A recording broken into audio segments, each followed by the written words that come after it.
First, it is a three-cornered contest because the communists have already named their candidate first, and don't forget that I took the seat from the Communist Party, and the gentleman who's the candidate now was the sitting MP when I came into the fray. He did not contest again at that time, and it's now been 15 years that he's been out of the fray, so it'll be interesting to see how he does, Mr. Paniyan Ravindran. And then we've got the BJP has come second in the last two Lok Sabha elections, so they have to be taken seriously. And of course, Rajeev Chandrasekhar is a very well-known business figure. He's also been a minister for the last couple of years, and I know him and he knows me, but I'm hoping it'll be a fair and gentlemanly electoral contest. I don't think that I have needed in my 15 years in politics to ever attack any of my critics. I welcome them all. I welcome the opponents, and I let the public decide who they want to represent them in Delhi. Because in Trivandrum, when he was there, he said that most of the work done by Prime Minister Modi for the last 10 years, it was not that much substantial in Trivandrum and Kerala. How do you look at that? Because this is going to be a hard battle. Yeah, we should certainly point out that if they haven't done enough work in Trivandrum, that's actually their failure, because once they're elected, they are a government for all of India. You can't just neglect opposition constituencies. But the truth is that I've been doing a lot of stuff which does not involve the government to boost Trivandrum. For example, Mr. Rajeev Chandrasekhar's strength is supposed to be the IT domain, but I'm the one who has negotiated directly on behalf and with the Technopark of Trivandrum to bring Oracle to India and into the Trivandrum Technopark, and they're flourishing there. I was able to work with others on getting Nissan to come and move their entire IT and tech domain into the Trivandrum Technopark. I've been in negotiation with Tech Mahindra, which has opened a presence there.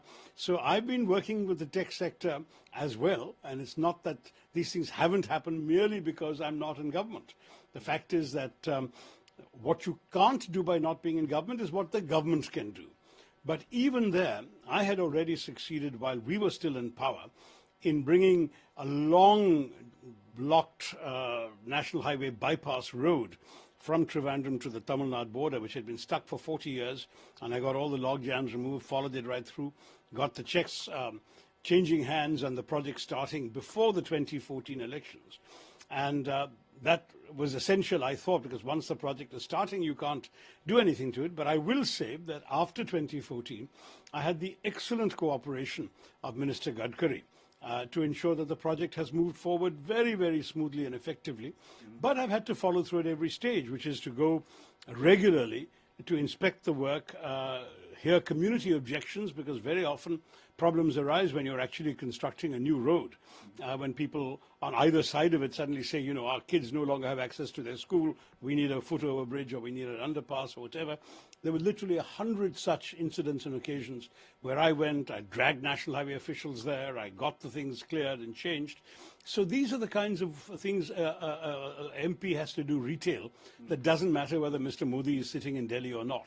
In any case, the Congress party intends there to be a change in whether Mr. Modi is sitting in Delhi after this election too. Let's talk about Dr. Tharoor, you presented the draft, the manifesto, the Congress manifesto to the Congress President Mallikarjun Kharge yesterday itself. Can you talk us about the process?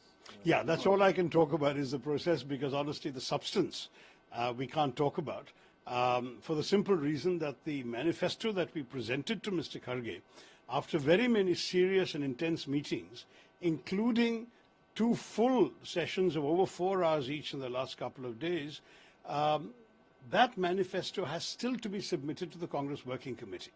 So after Kharge Sahab reviews it, he will decide to submit it to the Working Committee. The Working Committee in turn can amend it or approve it with amendments. And once it is approved, only then does it become the Congress Party's official position, and then we will share it with you. I can broadly say that the manifesto is looking into various aspects of the economic well-being of the Indian people. That for us is a major priority, but of course we cover all sorts of issues, from foreign policy to our nuts and bolts matters of things like pensions, women's rights, yuva, and so on. And there has been for some time, as you've seen in the statements of Rahul Gandhi and our colleagues traveling right now on the Yatra, Nyay is a big theme. We want to bring justice to all sections of our society, particularly those who've been underprivileged. So Nyay is kind of the overarching concept. Nyay for Yuva, Nyay for Mahila, Nyay for those who've been left behind, etc., etc. You'll see when the final